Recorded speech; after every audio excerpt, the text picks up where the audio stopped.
we're not green yet. Wait for the green.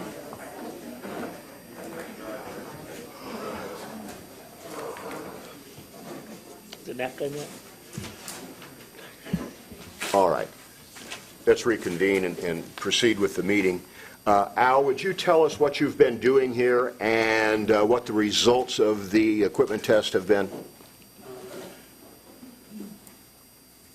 So I took all the candidates in your election and set it up where everybody got a different number of votes.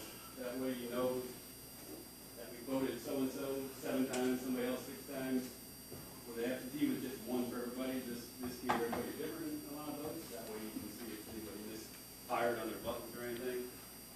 So that's why it took, it was 70 different times through the ballot to get everybody those number of votes. So then I printed out a new report that showed the result came out the way that I had predetermined it to after I tested it at home a couple times. So that report's been given to them. Everybody got those number of votes, plus we hit the straight party button, so that gave all the party people 1 more vote. It doesn't give the nonpartisan or the public question or any of that vote. Those get a few votes separately. And it's all represented on the report there. You'll see 6, 5, 4, 3, 2, 1, 5, 4, 3, 2, 1, so on and so on. So, Al, would you conclude that the equipment worked as required by Indiana law? What's that? Would you conclude that the equipment worked as required by Indiana law? Yep. All right. I want to make, when these machines, how are they selected? The machines are selected by the the technical oversight program at Ball State University. That's a statutory requirement. We have a list of serial numbers of the machines, and we give that to Ball State, and they randomly draw what machines they told us to test. Yeah, so there's no way and we test 5% of our machines. We didn't know until Ball State told us what to test. Yeah. We pulled them out this morning. It's all right. We'll do it later. Okay. Thank you, Al. Thank you, Mike. Yes, sir. Let's proceed on. So we'll show, I would move to accept the results of the public test of election equipment. Second. Any discussion regarding that? All in favor? Aye. We'll get that signature certified here in just a little bit. All right, next agenda item, vote center and early voting schedule amendment. Who wants to explain what that is? I'll introduce Resolution 2024-20, and I'll give you a little bit of data points overall for our vote center before we take this up. So right now, with the addition of these 2 sites in Resolution 2024-20, we'll have 11 early vote locations and 15 election day vote centers. As you can see, the points on our county map up there showing their location. That's where we're at right now.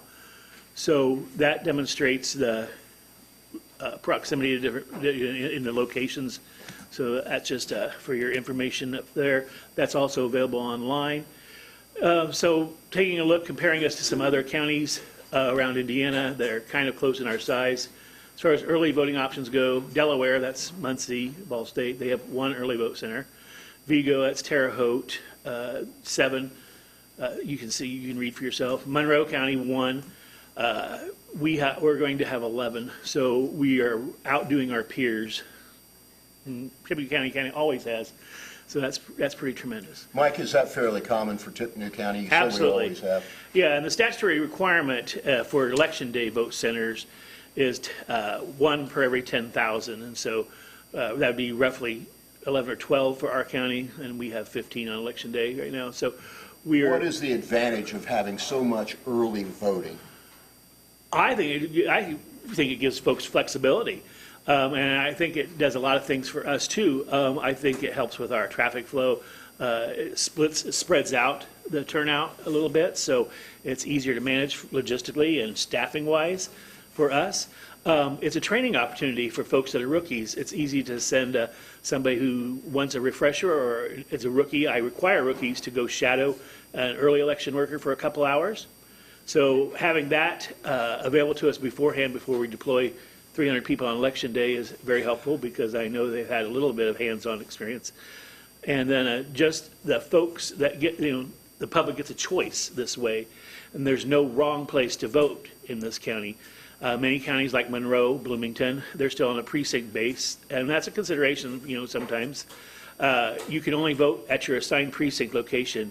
If you happen to go to the wrong polling site, you'd be turned away, sent. And so we don't do that in Tippecanoe County. We haven't had precinct voting for how long? Since 2007, we were the first county in Indiana. There are two counties were a pilot with us, Cass, which is Logansport, and Wayne, which is Richmond. All right. Is there a downside to having so many early voting times as far as the usage of the equipment is concerned? The equipment as it's set up in law, the machines we use for early voting are actually capturing what the state statutes consider to be absentee voting. And so they have to be set up with certain functions suppressed, like they can't be tallied out, and the votes are considered provisional until Election Day, because in Indiana law, you have to be alive and sane on Election Day to have your vote count. So if we got to notice, death notice of somebody, we'd have to go in and purge that record. And there's a random ID number that's associated with that voter in the early machines that we would have to purge that voter. Again, this is suppression of tallying. These votes, these machines are held. They can't be recycled because I can't, for security reasons, I can't explain everything about the technical aspects of capturing data. Mike, but forgive me for interrupting, but let me just make the point so that the public is clear. Can we use early voting equipment on Election Day? No, they have to be segregated. They're quarantined basically once they come back in. How many machines do we have total? In total, 275, sir. And how many do we dedicate to early voting? This cycle, I'm going to put aside 50 or 60. Now, in early voting, just so everybody understands, those machines don't have to be pre-assigned to a location. I will say if I go to First United Methodist and deploy, X number of machines there, I can use those later on down the line, say at McAllister or North End Community Center or something like that. So early machines can be floated between any early location. And in fact, that's preferable from my standpoint because it further provides anonymity to any votes that are cast. Say if I went to a particular location and only a dozen people showed up, or say like at Purdue this spring, only 68 people voted, I have public record requests for everybody who voted at that site, and you furnish those, and people can drill down, and it sort of undermines the anonymity of somebody's vote to have. So when we float these machines between various sites, then the number on the machines of votes cast increases, and it hides somebody's identity a little better. Mike, what was the number of people that voted on campus this spring? 68. The 2020 is an anomaly because of COVID and things like that. Do we have an idea of what the percentage of the early voters will be? We have historically run between 35 and 45% of votes that are cast in an election in Tippecanoe County are cast early. I would say the high, if my memory serves me, our high year would be 2008 for early voting, and it approached 50% that year. I think that was, in my lifetime of 42 years working in elections, 2008 stands out as a big anomaly as far as data. But that was a banner year, was it not? There's a lot of things. Indiana tremendously mattered in the primary because the Democratic nominee hadn't been finalized yet. It was still up for grabs between Obama and Clinton. And so I think by time, because of where we are set on the election calendar, I hate to characterize it like this, but sometimes Indiana doesn't get a lot of attention that some of the earlier voting states get as far as campaigning and as far as our voters making a difference in what the outcome of the election would be. Any further questions for Mike regarding those issues? All right, getting back to Resolution 2024-20. It looks like we're amending our prior plan by adding 2 early vote centers. Is that correct? Yeah, I would recommend that the board add a location on the Purdue campus for early voting. We have worked out Cordova Recreation Center, and I would recommend that it be open 10 to 4 on October 24th. That date's cleared. We're on the books there. We have a representative from Purdue here that can speak to that matter if you'd like to call on him.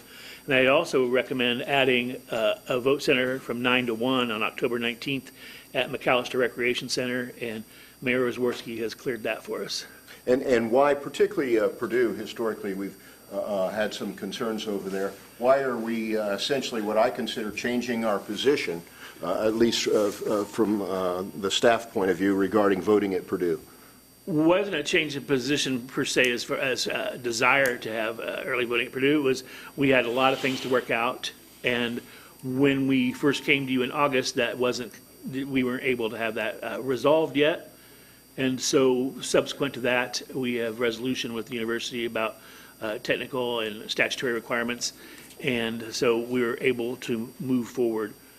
And I think that, that's besides the options that are already there, we had met with Purdue Votes on August 13th and reviewed some options. And First United right there at the western edge of campus had stepped up and open their doors to us. And so that, that's the other thing I want to remind people, that still is, we're not taking away, we're adding. We're only adding centers. I will caution you, although it doesn't really matter to me, that this will require probably additional appropriations to cover supplies and crew at 2 additional sites, because I did not originally budget for that. All right.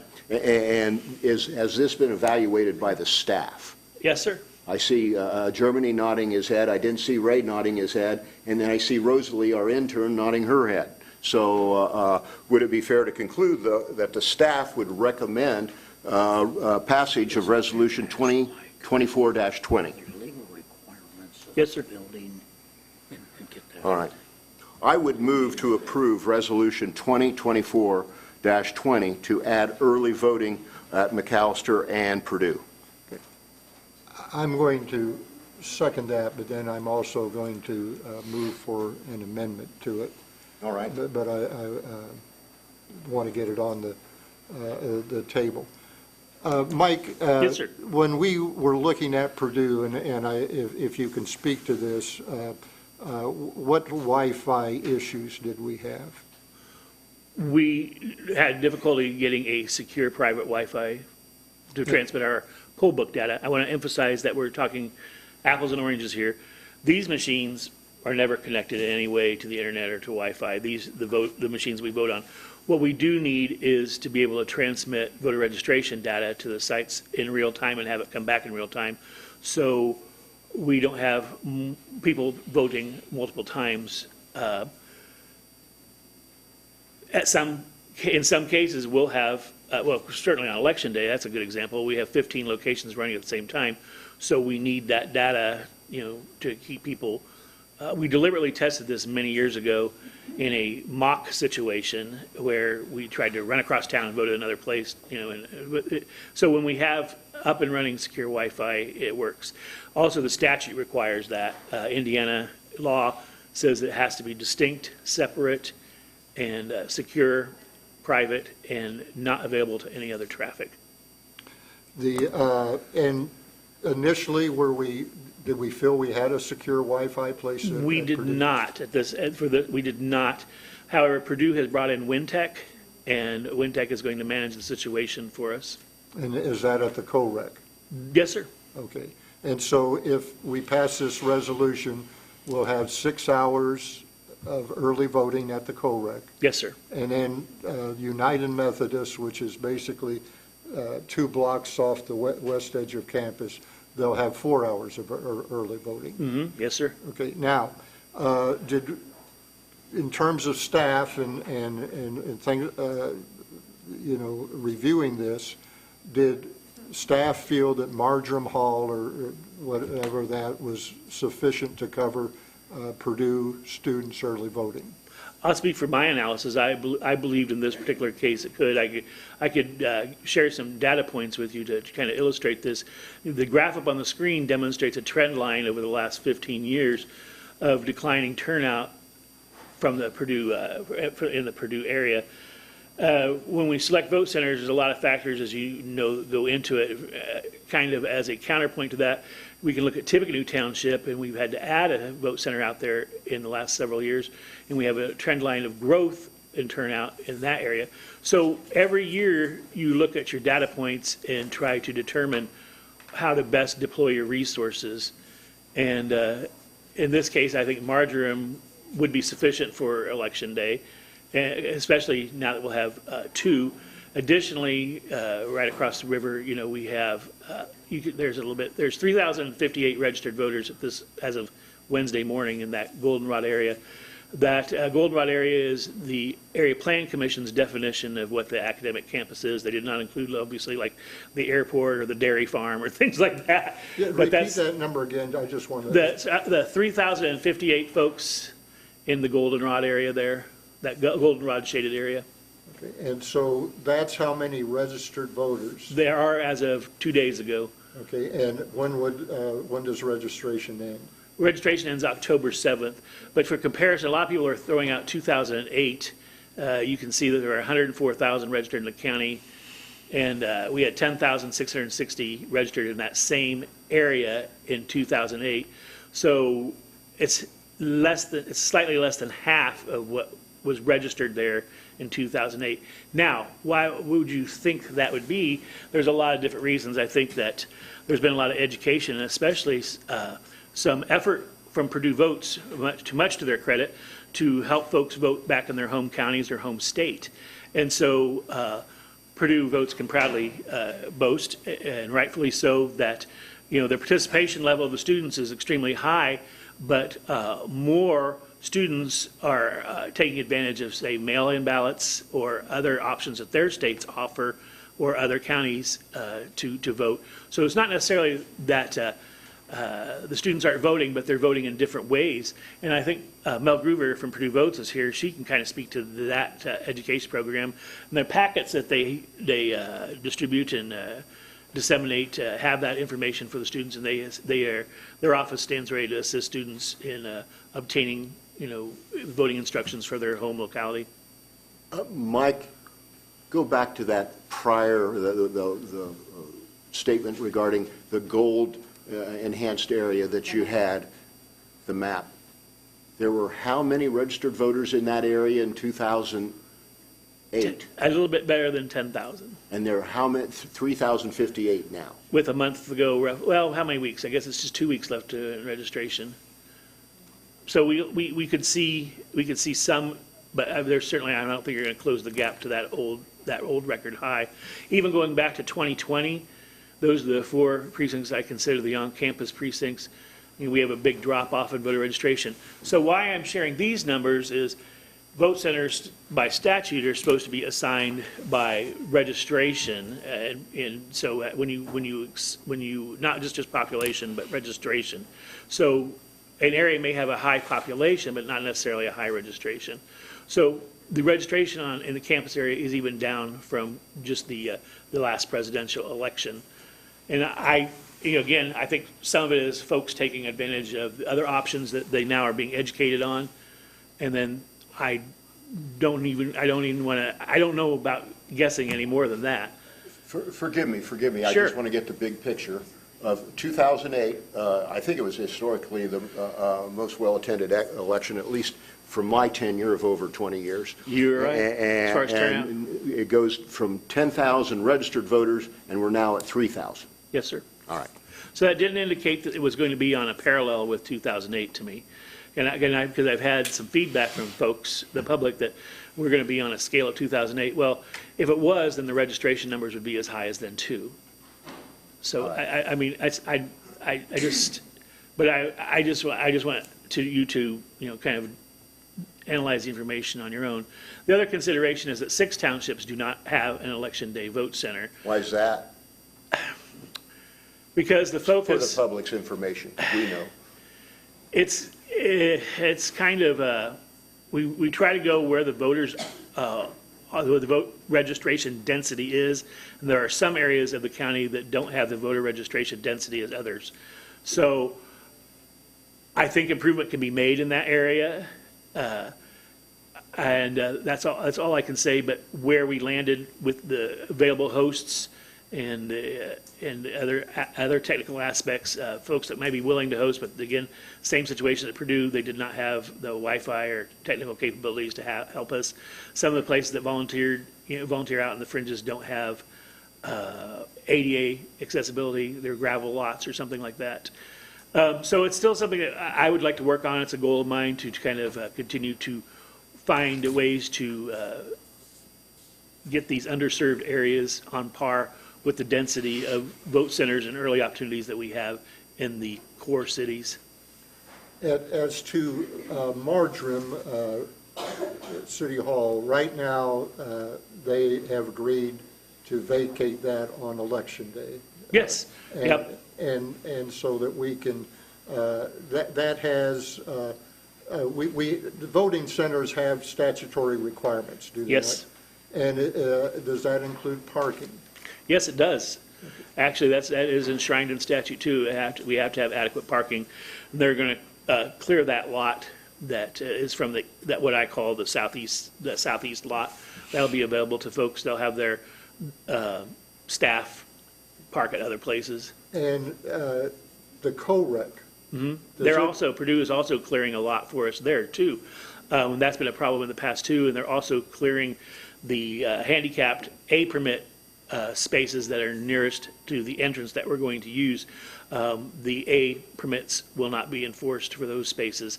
So they've also fixed that parking problem at Purdue. So I think those things are covered, and those have been sticking issues in the past, you're right. But they're resolved to my satisfaction. We've done a walk through and walked outside and walked inside, and we are very happy. Gold standard service there at Purdue when we finally got together.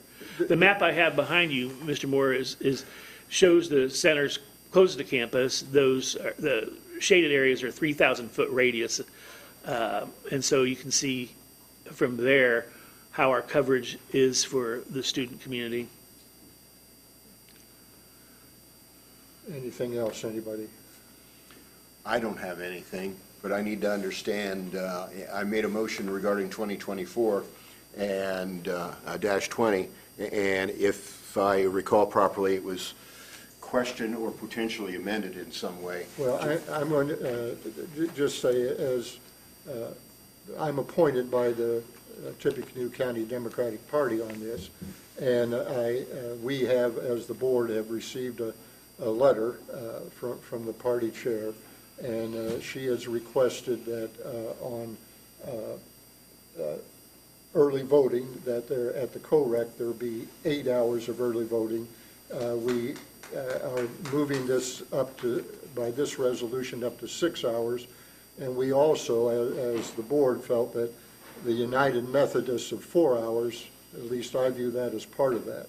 So, but I am going to move that we amend the resolution that's now been on the table, moved and seconded, that on Election Day, we switch Election Day voting center from Marjoram Hall to the co-rec.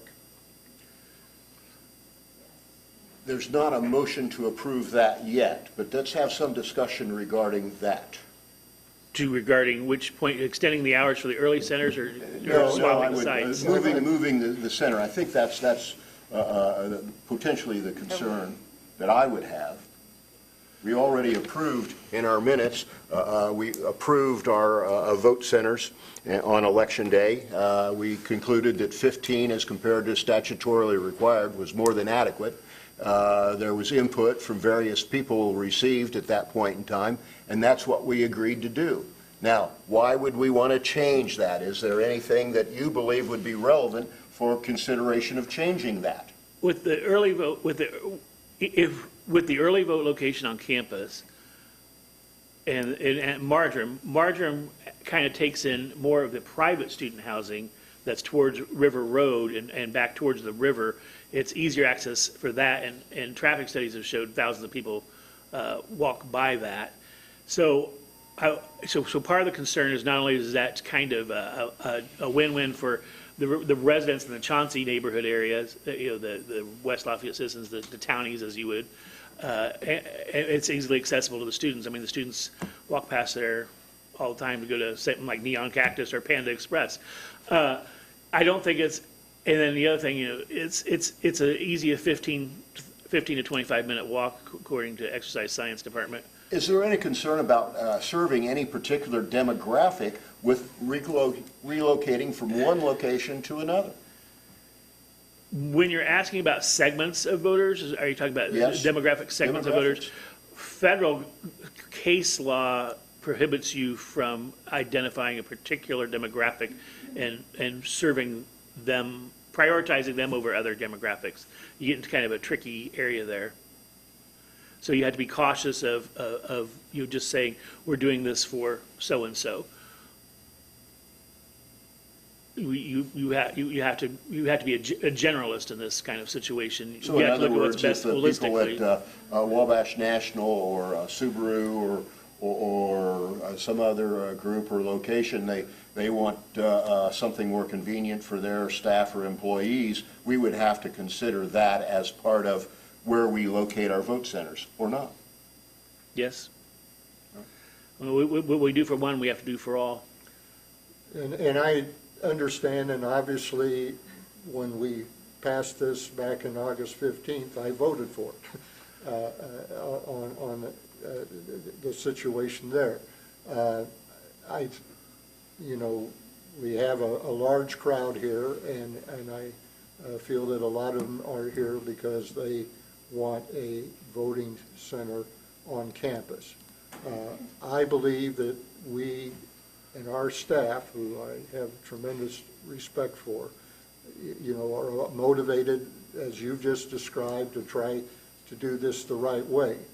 But, perception sometimes can be reality, and I know I've made arguments on the other side of this. But And I agree with you, Mr. Moore. anyway, that's why I'm proposing on this election cycle, because the public wasn't aware of all of this for whatever reason, that perception might be better to have it on campus this cycle. Anyway, that's my argument for it. Okay. I think we try very hard. I think we always have. We try to be out front of everybody else. The graphic I showed there, there's no early voting on any of these campuses. No matter what the public says, this is what the official word is from the county clerks in the respective counties there. We obviously far surpass what other folks are doing. And the same with Election Day.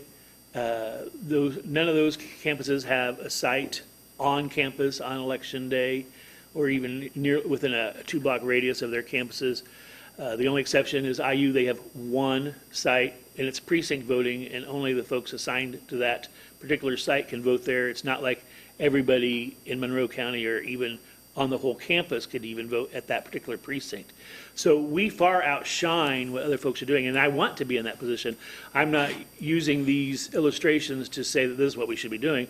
I'm using this I want to affirm to you and the public that Tippecanoe County does yeoman's work when it comes to voter accessibility, and we far outshine our peer counties in providing voter accessibility, going all the way back to 2007 when we moved to vote centers. And I've got dear friends in the audience like Heather Maddox that was in on that. Took a leadership position in getting us to where we are today. And I think that there's a lot of considerations to be made, and I presented your data, and what you do with your data is up to you. And I will do whatever I'm told. Julie, do you have any questions or comments? I have some comments, and one is the first one is just a reminder of why we picked United Methodist Church when we didn't know that there was anything available at the time at Purdue, because it was serving that southwest portion of our county, which has not been served in years. They did not have a place to go. There was no parking on the Purdue campus, and that goes all the way out to Ravines Golf Course, and that this is serving that, so it's a great spot. My concern also, though, is there are students all over the county. There's students that live over on this side of the river. There are students that live around Marjoram. There are students that live around Faith West. And then we have another one that's at the Connections church, which is also another area of where lots of students are. So we're serving students. The third comment I want to make, though, is if you move Marjoram back over to the COREC, all those residents, we just made a public statement to say you're not as important. And that, I don't know if is a good public statement to make. The coverage is awesome. Even talking to Rosalie, who is a Purdue student, tells us that there's a path from the majority of the student housing actually has a path that goes that way. And so they are very accessible. All right.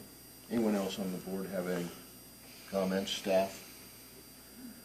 There has not been a second made to Kent's One thing proposed I forward. think might be relevant too, a lot of people make the claim that we've had on-campus voting consistently since 2007, and that's not true.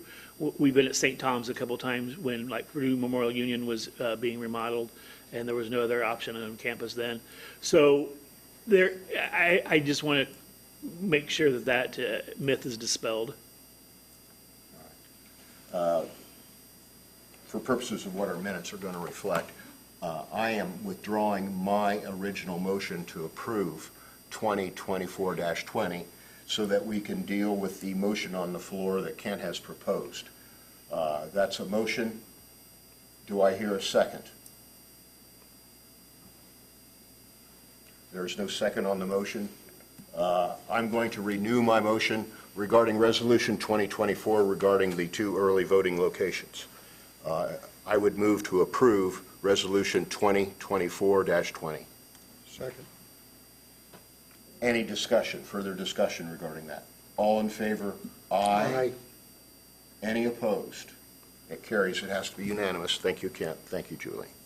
So 2024 is approved. As written or as amended? Well, It wasn't amended. it was not amended. Okay, gotcha. It was not amended. So as written, 2 additional early voting locations, including Purdue campus and McAllister. All right, next, election prep and update. Things are going swimmingly well. We have over 300 unique shifts to assign between early voting How and many? 300 unique shifts in early voting on election day, and they're nearly full. The only reason they're not full is because I've kind of gotten sidetracked the last couple of days in some getting ready for the public test. But I have a waiting list, and so again, in this county, it's tremendous. The level of civic engagement and the desire for folks to serve. Other counties struggle, and we just really never have. And a couple other good things to highlight from a staffing standpoint is that the county has made Election Day a holiday, and we had a couple dozen folks from the county employees ranks help us in the primary, and I'm already at that level for the general election, so that's a win for us. Mike, forgive me for, I know you're on a roll there, but I just want to ask, wait a minute, I've seen commercials on TV encouraging people to sign up to work at the polls, work for the elections. Are we in the circumstance that we need that? I think those are mostly Marion County or Lake County ads. We are certainly in a far better position than that. I even had people walk up to me today here saying that they're willing to serve. And so it's a tremendous place to be at. And thank you to the And then the other thing, public for that. Again, this county skews completely different from the national averages. We take advantage of the high school students too. I already have about a dozen of those folks going to help us. The average age of a poll worker nationally is in the high 60s, and ours is in the low 40s. Nationally, women account for 3/4 of the poll workers. In this county, men edged out women by a percentage point in the last couple of elections. So we just have, across the board and across all segments of our population, enthusiasm to help their neighbor in this way. So I just, I've said it before and I'll say it again, and we just have a tremendous electorate and we're in a tremendous place to live. Do we have an official policy that we would encourage people to vote early? I mean, I've been advocating that. We've asked our media partners about this, and certainly I'm going to go on record again as saying, consider voting early. Your lines will be less. Gives you some flexibility. If you can't vote early, we understand. You have the right to vote on Election Day, but you'll make those decisions, and we'll do our best to accommodate whatever crowds show up, particularly on Election Day. And if you're over 65, you're automatically entitled to a mail-in ballot in Indiana. All right. Anything else about election prep update? Just remind folks that registration closes on October 7th. Early voting launches immediately on October 8th. Absentee by mail applications are due by October 24th this year. So, And I remind people that early voting, particularly in the office, has been no line traditionally. let's hope for lines. Now, the day before we shut down, there will be a line. At least there was in 2008, and there was in 2020, and yeah, all right. Okay, unfinished new business. What do we have?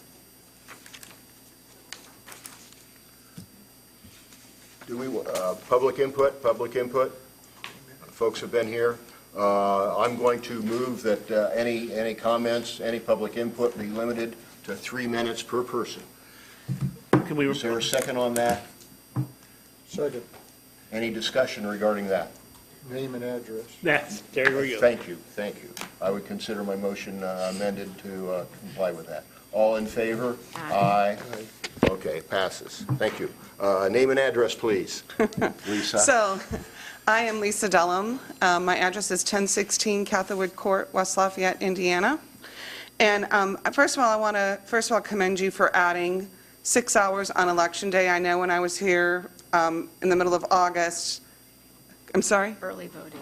Yeah, 6 hours of voting on early voting. I know when I was here in the middle of August, we didn't have any voting at all at Purdue, and so this is a good improvement. However, I'm very disappointed we don't have Election Day voting. We've had Election Day voting at both either Marjoram or we did used to have it at the library. We've had it when Marjoram was called Morton, thank you. And we had voting at Purdue. And I remember in 2018, lines going out the door at the Union while we still had voting going on at Marjoram. So I'm still very, very concerned about the lines on Election Day. I also, I've seen the data, and you're talking about the students. It's not just the students who vote at Purdue. The staff vote at Purdue. The faculty vote at Purdue. I'm neither. I vote at Purdue because it's close to me and I walk down there. So I'm just really disappointed. The other thing I would say is, when we look at the charts and the data, I think we're doing a lot of apples to pear comparisons, apple to oranges. We can't be looking at primaries and expecting the same turnout that we would see on Election Day. We shouldn't be looking at 2020, which was a really strange election, as we all know, year.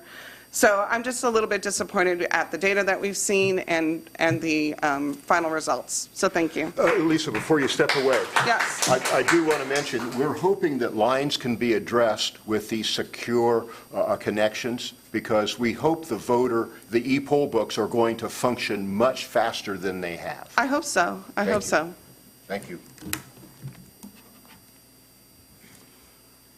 My name is Susan Schechter. My address is 1001 Ferry Street in Lafayette, Indiana. Purdue President Mitch Daniels promoted civic engagement. On campus, Election Day voting has been supported since at least 2007. That the Chiang administration has failed to cooperate in providing campus Election Day voting reeks of voter suppression. The blame for this travesty should be shared by the election board.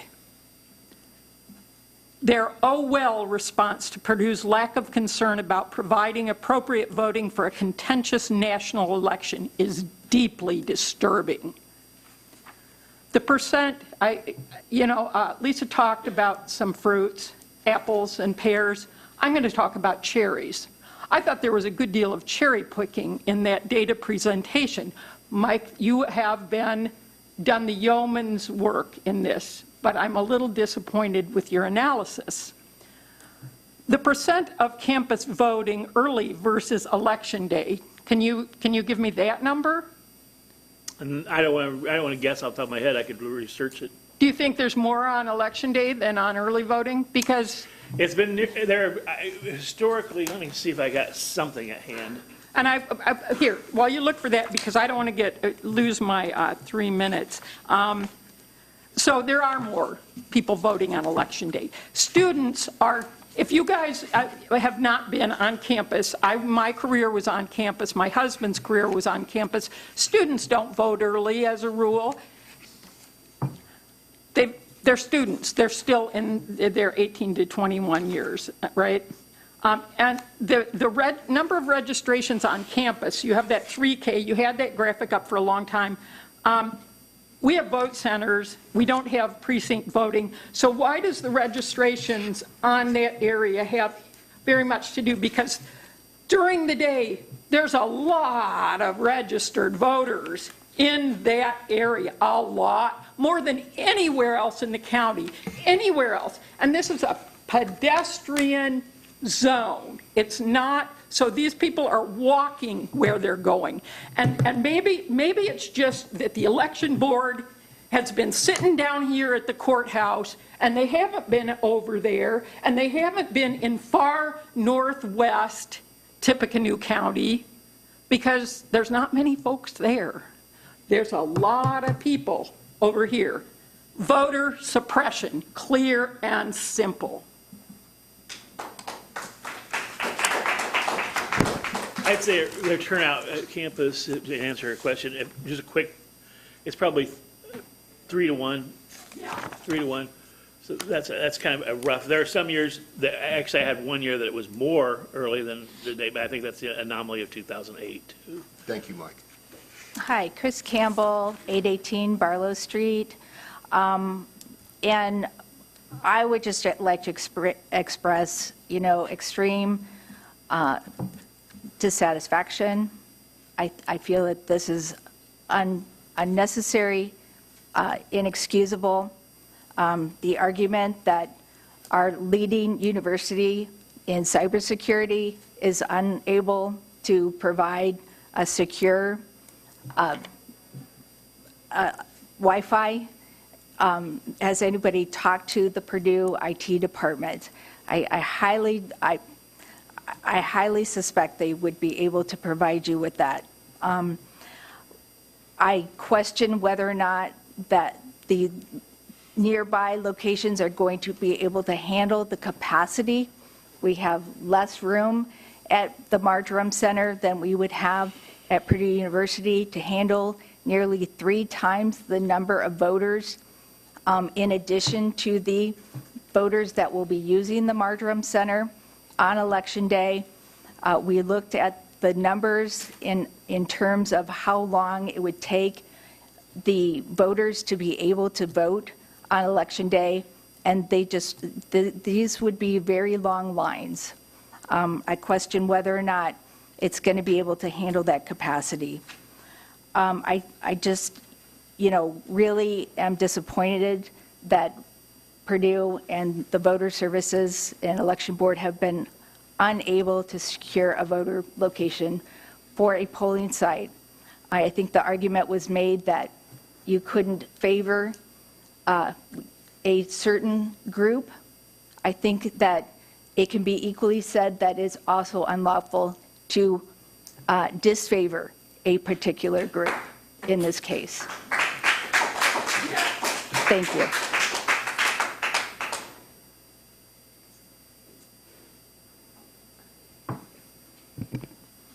Hello, Heather Maddox, 1824 Vinton Street, Lafayette. First of all, I want to thank, I'll be honest, and I'll caveat this with, I think you all know that I think objectively, and I've been sitting where you all are, so I do know both sides. Nothing I say is personal.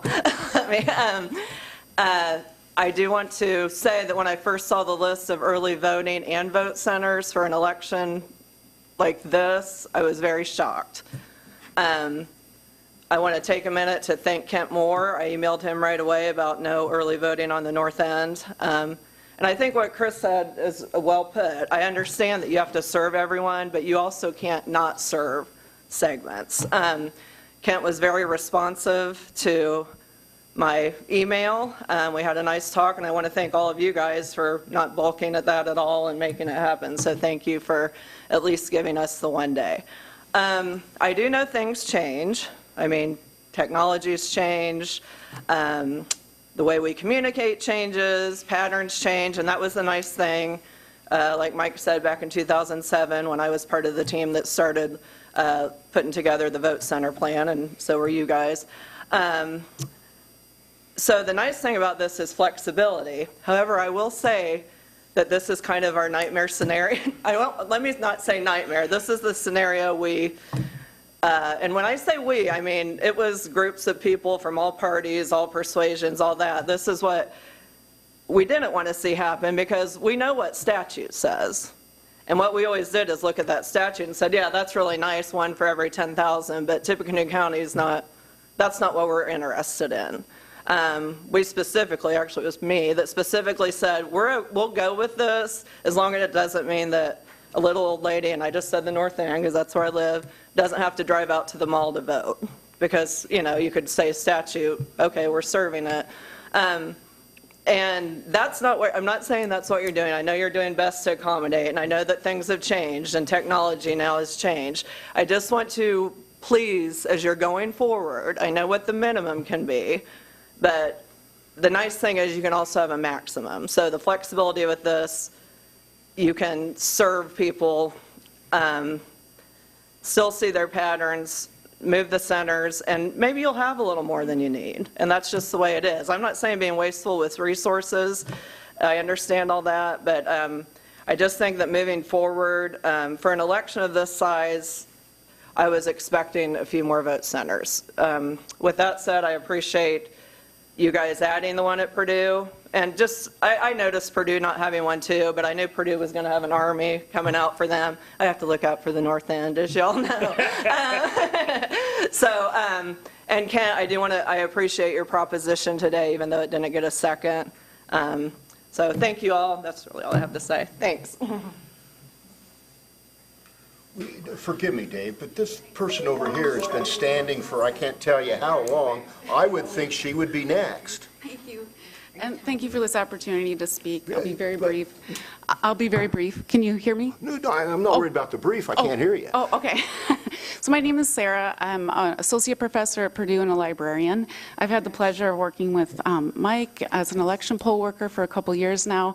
I've always bragged about what a great team we have and our equipment and how much work goes into ensuring our people are able to vote. Admittedly, I was very upset when I saw there wasn't a location on campus. I work with these students. I talk with them every day. They don't walk over to Lafayette. They need something right by them. We are modeling civic duty. We talk about civic duty, and I just can't express. As a librarian working with data, I appreciate the numbers. I appreciate the data, the schematics, but it's an ethical issue for me. And I'm asking that you reconsider this and bring forth, not to change locations. I agree with you. I don't want to say some people are more important than others. I just ask that we have another location on the Purdue campus. Thank you. Thank you, Sarah. I know who she is. Good afternoon. David Sanders, 324 Jefferson Drive in West Lafayette. I'm interested in the data, actually, and there are two elements to that concern me. The first is that there has been a decline in the number of registrations of students, and there is a widespread, correct or not or incorrect, perception that it is more difficult for students to register, Purdue students to register here in Tippecanoe County than in the past.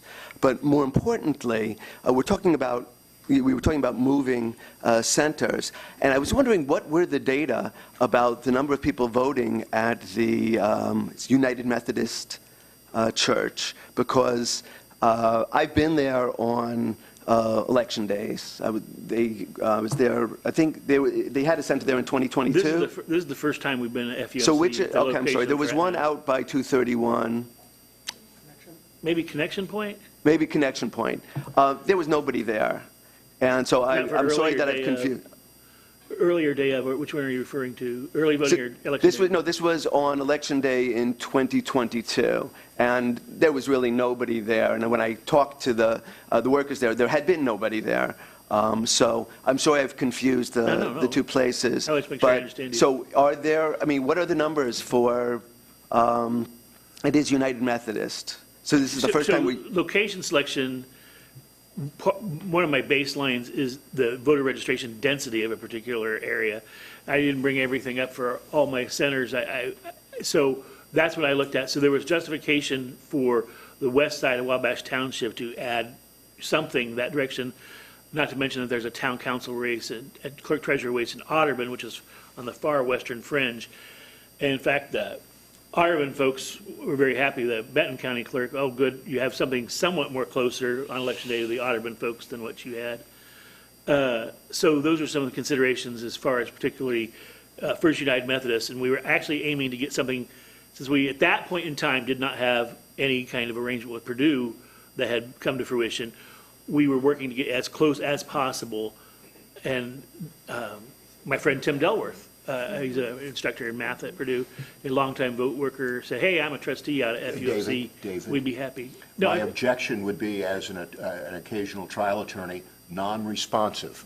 What was your question again, David? So my question is, if, you know, instead of trying to move it away from Marjoram, where there is a strong population density, Yes, sir. wouldn't it be better, since it seems as if, and you've explained it to me now, I didn't know this before, that part of the idea of citing it there was because you didn't have a Purdue site. Wouldn't it have been better to move that one to Purdue rather than the Marjoram Center? That's just my suggestion. The density on campus, the numbers don't compare as far as voter registration.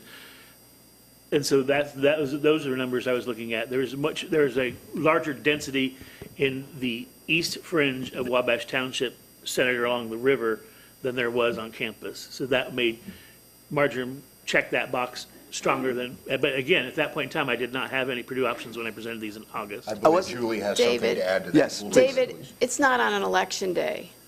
We added to early voting, United Methodist Churches on early voting on the 22nd of October. Okay, so this is, I apologize. So on Election Day, there is no one at United Methodist. Right. But there still is this one on, what did you refer to it as, Cornerstone Connection. So why is that center there? I'm really sorry about the geography here. That replaces Wabash. We struggled with Wabash Township for a couple of different reasons. There were concerns raised about firehouse there not having enough maneuverability to get their equipment out. Raised by the trustee. Raised by the trustee. And then also, the activity obscured the safe baby drop there. So this is only a mile from Klondike Fire Station, which traditionally has very heavy turnout. Yes. And so Connection Point replaces the Wabash Firehouse. Thank you for that explanation. Now I understand. Yeah. Thank you very much. Thank you, No, David. thank you, Doctor. I believe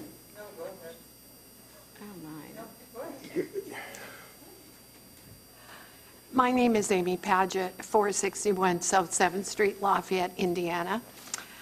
I've just been so proud of Tippecanoe County elections, having these vote centers everywhere and not locking us into precincts, create a practice that I think everyone should emulate. I have no connection to Purdue at all. None. That seems astounding probably to many of you. But what I do know is that there are faculty, staff, and students on that campus who need to be able to vote conveniently. And I would like you to continue your general practice, which is to be highly emulated, and it just seems unconscionable to me that there is no vote center on Purdue on Election Day. So please consider that. Thank you, Amy.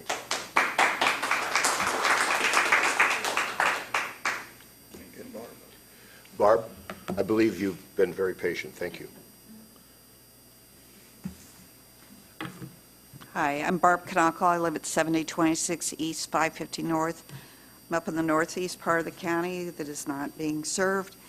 And I understand why, and I objected or made my comments at our last meeting. I'd just like to point out a couple things, because I was at the last meeting when the vote centers were presented, the early voting and the vote centers. There was not a single objection. And some of the people that have spoken here today objecting sat through that meeting and were mute.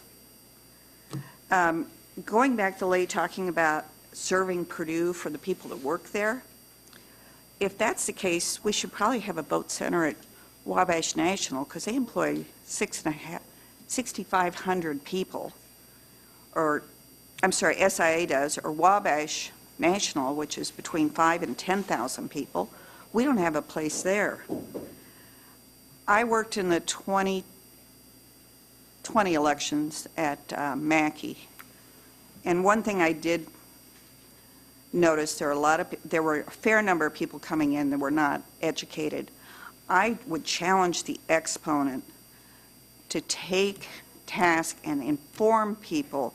We had people coming in and voting that were registered to vote at home, and they thought they could come in if they lived in, they were a Purdue student, but they lived and were registered up in St. Joe County. They thought they could vote here. They did not understand that. And they need to know what the process is. And I think it's a great opportunity for the exponent to help educate them. The other, one other point I would make is, I think it'd be wonderful if someone would approach City Bus and see if City Bus on election day would give everybody a free bus pass for the day. So the people that don't live real close to election places in town, I realize, but they can get on the bus and go. So, thank you. Thank you. Mike, at that point, you do take into account where bus routes? These are on the, anything in West Lafayette or Lafayette city limits is on the bus route. And we have approached City Bus. Julie has had a couple meetings with Brian Smith to try to get this to happen. Indigo in Marion County does this on election day, and we've tried to get it here, but we've been rebuffed by City Bus so far. Sir? Hello, my name's Tim Luzader, and I live at 131 Rockland Drive at the top of the sled riding hill above Happy Hollow School.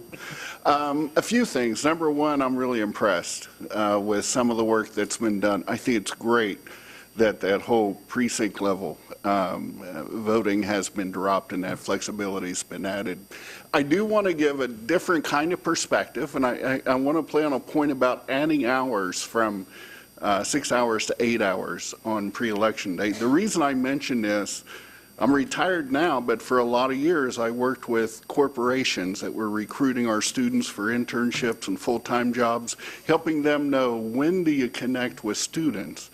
Ultimately, the ideal time was between 4 and 6 p.m. It was after classes, before dinner, and that seemed to be a particularly good time for attendance. So if there was consideration to move from 10 to 6 instead of 10 to 4 and provide those extra hours, I think that would make a difference for students. The only other point that I think is an important one, not to replace margarine, but to add one more on election day on campus. Certainly for the students, citizenship, everything involved in civics is really part of a core mission of the university. And points that were made by a couple other people, faculty, staff, people living in the area, also vote in pretty high numbers. So, Thank you.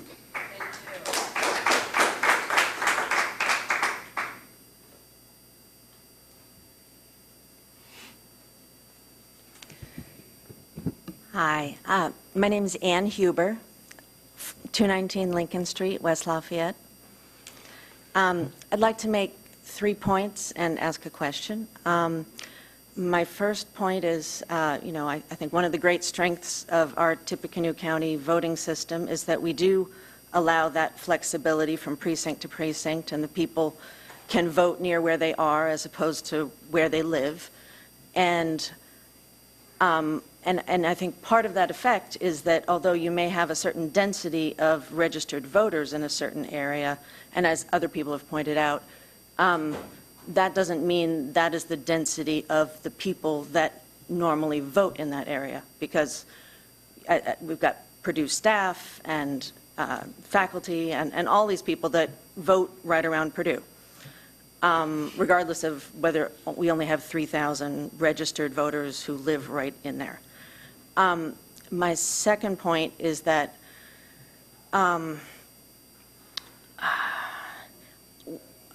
guess to echo something you mentioned during your earlier statements, that you don't want to send a message to, say, the people who are served by the Sonia Marjoram location, they don't matter. But I guess what I see is when we have an area that has been served by a vote center at Purdue all these years, and suddenly this year that's being left out, that sends a strong message of you don't matter as much. That's what I see.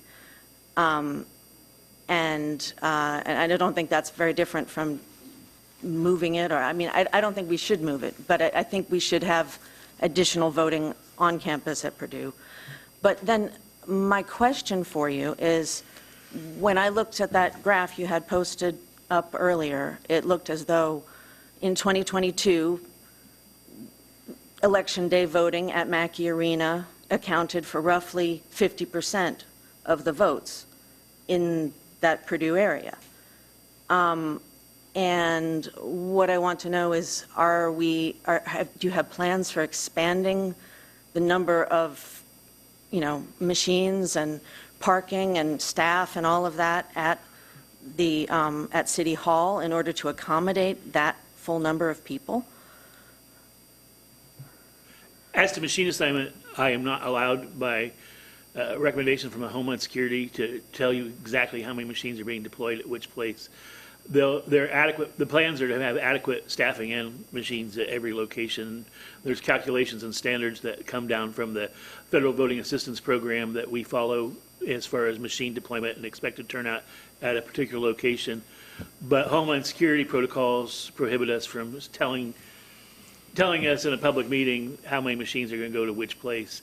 All I can say is that we're preparing as we should, and that we do have unexpected things happen, but I can assure you that every effort is being made to have a deep staffing and the correct number of machines at every location. Did that answer your question? To some degree, I wasn't looking for specific numbers. Yeah, we Julie has something to add. Oh, And if I can share with you, first of all, some of our decisions are also looking at the past, where we found out where people really like to go vote. And we make sure that we have those, and we're going to deploy more machines to serve those people because we have that. And the data shows us people just like to go there. And for one, I can say, like Faith West. Faith West, there were people when they could have gone elsewhere, refused to. They wanted to wait in the line because they liked voting there. So there are certain places we know where people like to go. The second thing I wanted to point out is, through the years, we've done these special days in the rural areas. We have, like on a Saturday, we have the rural day. We are going to have Purdue Day, and it's specified just for that area. And in the past, they've worked very, very well, where we get the hype out. We send out emails to those that are registered, and we have their email address to let them know that there's a special day just for them, and it's worked out really well. Mm-hmm. We understand what everybody is saying here today, but we're really hoping that what we're doing with Purdue will continue and be just shows us that Purdue Day, this is literally specific. We're not doing any other site on that day except Purdue. And then, of course, 2 days before that, we have the other one at United Methodist. Mm-hmm. And that should be a special day as well, mm-hmm. But it's also going to serve those Southwest mm-hmm. residents. Mm-hmm. So. And the vote center or the early voting may be at Purdue, but all registered voters of Tippecanoe County are welcome. Yes. I mean, it's a public voting location. Yes. Clerk Roush has also implemented during her tenure an app that folks can see where the lines are on, and you can also see it in real time on the website. So folks on election day can monitor where would be no lines. So we will try to publicize that a little bit more too. Okay. I guess what I understand that you're not allowed to disclose the exact number of machines, and that you've generally been following the required statutes as far as staffing and supplying machines to the sites that you have set up. But my question is, given the fact that you're planning to not have voting at Mackey Arena, which accounted for 50% of the voting in 2022 on Election Day. That was 2020. Mackey was a bust. What? Mackey was a bust, if I remember properly. Do you have the, I don't know. We has had all kinds of technical problems with Mackey, if I remember. My memory could be wrong. And by the way, we've gone more than 3 minutes because we've been doing... Oh, I'm sorry. No, Okay, we've been doing a lot of the talking. Okay. So I understand. Well, the numbers that I remember seeing there for 2022, it looked like the total was, I don't know. That wasn't a split out for the county, that was just for that general area. I know. Okay.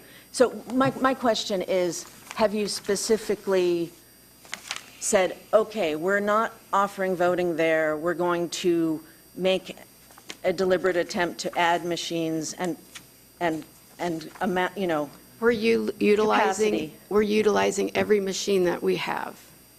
on Election Day? And We're is there a able shortage to. of machines? As We're we're not able, holding anything back. we're able to, because remember what we stated earlier today in our Yes. meeting is that the early voting machines have to be quarantined, basically. Right. And do we have enough machines for Election Day to cover all the people that will need to vote on Election Day? Remember, who's ever in line at 6 o'clock, and there will be lines, there always are in a presidential election, that whoever is in line will get to vote no matter how long it takes to go through Yeah. them. All right. Thank you for your time. You're Thank you. welcome.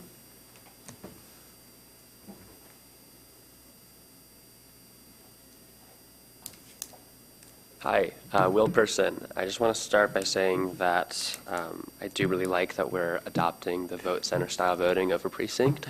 Oh, sorry. No, Can you that's hear all me? right. All right. Can you hear me now? Thank you, Will.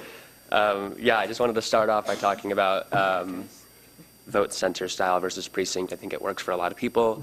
I work over at Wabash Center, and we work with people with disabilities and special needs. And talking about voter accessibility, that really helps us because regardless of where people live, when they come to Wabash Center, we can take them right over to North End, and it works for a lot of people. I vote over there because it's closer where I work, even though it's not in my precinct because I live on the other side of town. I think that's also true with Purdue, though. Regardless of where people live, we know that there's going to be thousands of people walking, biking, taking public transportation. They're going to be on campus, regardless of where they live, faculty, people that are visiting, students living all over. I don't want to get too much into data. I think that other people have covered it well. But I do think that looking at the precinct on campus and voter registration, if we're going to talk about vote center, I think that data is a little bit less, maybe shouldn't be weighted as heavy. But yeah, I like a lot of other people, I'm disappointed in the lack of election day opportunities on campus. I was a college student recently, and I know firsthand that if a voting center is a mile away from campus or if it's a 20-minute walk, that's not really accessible for a lot of students. Classes, I believe, are still going on election day. I don't know, right? You have to talk to Purdue about that. I don't know. I don't remember. But I believe that Purdue is still having a pretty normal day. People work jobs. People still have schedules and busy days, and a lot of students don't have cars. It's hard to get over to, a 10-minute drive to a voting center. If there's only an hour between classes, that's pretty difficult. But lastly, I want to keep it quick. We've compared a lot of Tippecanoe County to how we're doing to other counties in Indiana, and we are doing really well. However, Indiana's voter turnout is pretty bad overall. I believe we ranked 50 out of 50 in 2022. I think that I see this as an opportunity to actually lead and be a change in the state. Just because other universities don't have voting locations on campus or are doing less, just because we're doing more in other counties doesn't mean that we can continue to improve. If we want to see higher voter turnouts in Indiana, we can't really keep comparing. If we keep comparing ourselves to data in the past and comparing ourselves to lackluster other counties and other universities, we're never going to get better. So I really see this as an opportunity where we can be some positive change in the state. So thank you. Will, thank you. You captured one of my thoughts. Sorry. Always room to improve. I didn't hear that, sorry. Always room to improve. Thank you. Thank you. Anyone else? Anyone else? Do I hear a motion? Just real quick, as unfinished business, real quick, I forgot.